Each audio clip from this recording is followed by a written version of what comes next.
So I'd like to speak a little bit more on parts, and intermingled with the Dharma, this blending of the depth psychology of internal family systems with the wheel of the Dharma still turning in us. Because the Buddha had a lot to say about parts before that language was there. And one part in particular, he even had a name for,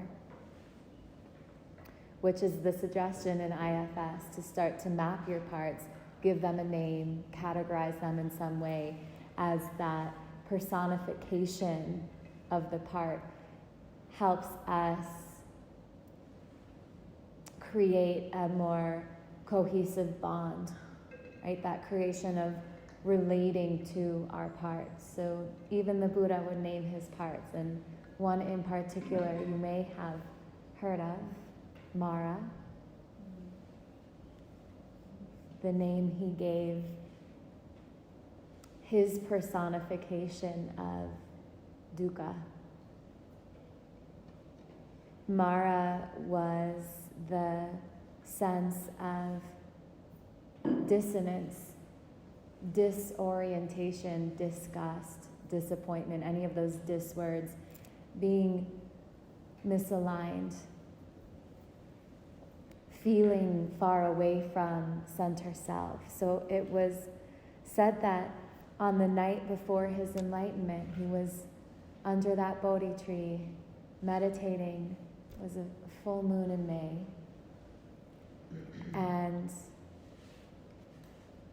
he was attacked by this inner demon that he called Mara. So Mara had this intention of wanting to thwart his mission by lodging all sorts of attacks on the Buddha's psyche. So Mara would come creeping in and throw lust. And so the Buddha sitting there meditating, all of a sudden, beautiful women would walk by. And staying rooted in center self, that attempt unsuccessful, Mara then threw in greed. And the Buddha had visions of all of these riches and his life as a king and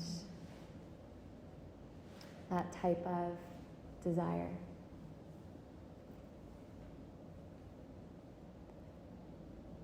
When that didn't work, anger was Mara's third attack. So that rigidity of frustration, that heat of discontent that arises in the body, and still the Buddha stayed. So the last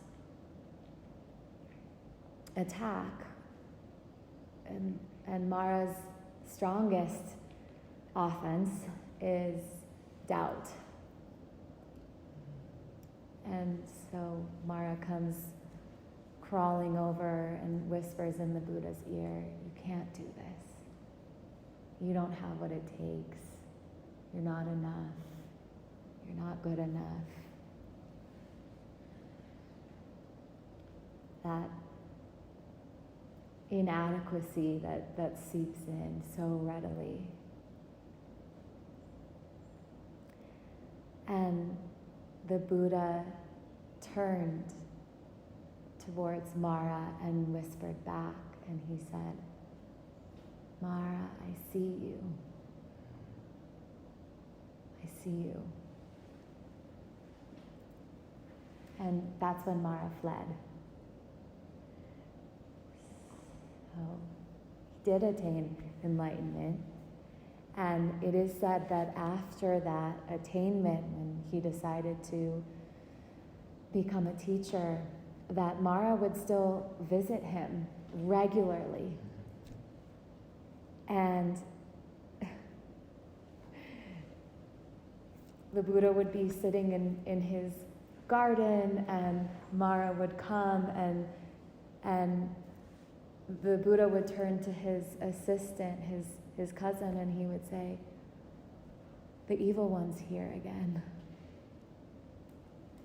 And it said that then the Buddha would invite Mara in and they would have tea. So regularly they would sit and have tea in the garden. So it's like that with our parts. Mara is the personification of any psychological difficulty. Where we get stuck, that's our Mara. Where we experience hate or greed, that's our Mara. Where we feel separate and fearful. I see you. I know you. You've visited before. Let's have tea. Or something stronger. Let me relate to you.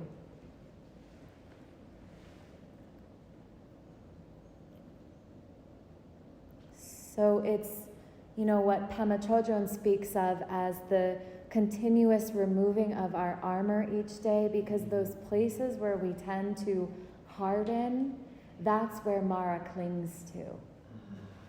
Our protectors. We are malleable, we're porous creatures. We feel in the meditation of the rapture of the breath that we're actually boundless, formless beings, but we tend to let experience, rather than percolate through, we tend to let certain experiences calcify. And that's where the hardened parts of ourself shields the open field.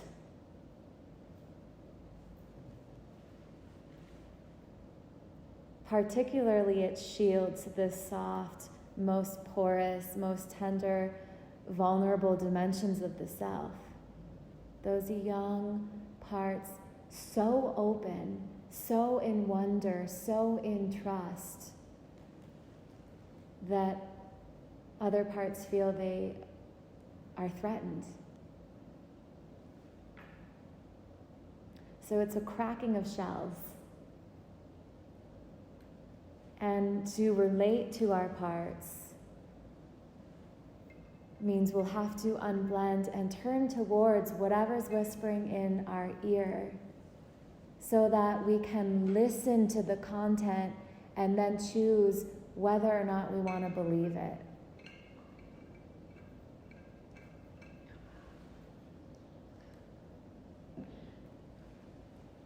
That's the empowering benefit of waking up to the choice of nirvana, which is the choice of responsiveness. As the mother of our parts, it's tyranny in the system when the parts think they have the say, when they're driving the vehicle. This is how you should feel, this is how you should think. This is where we harden, this is where we protect.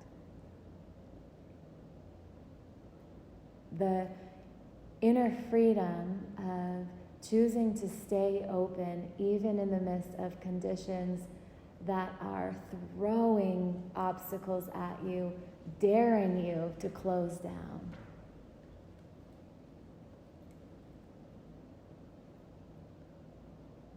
That's why the Dharma is spoken of as swimming upstream. It's not the easy choice to make, to stay open, but it is a choice.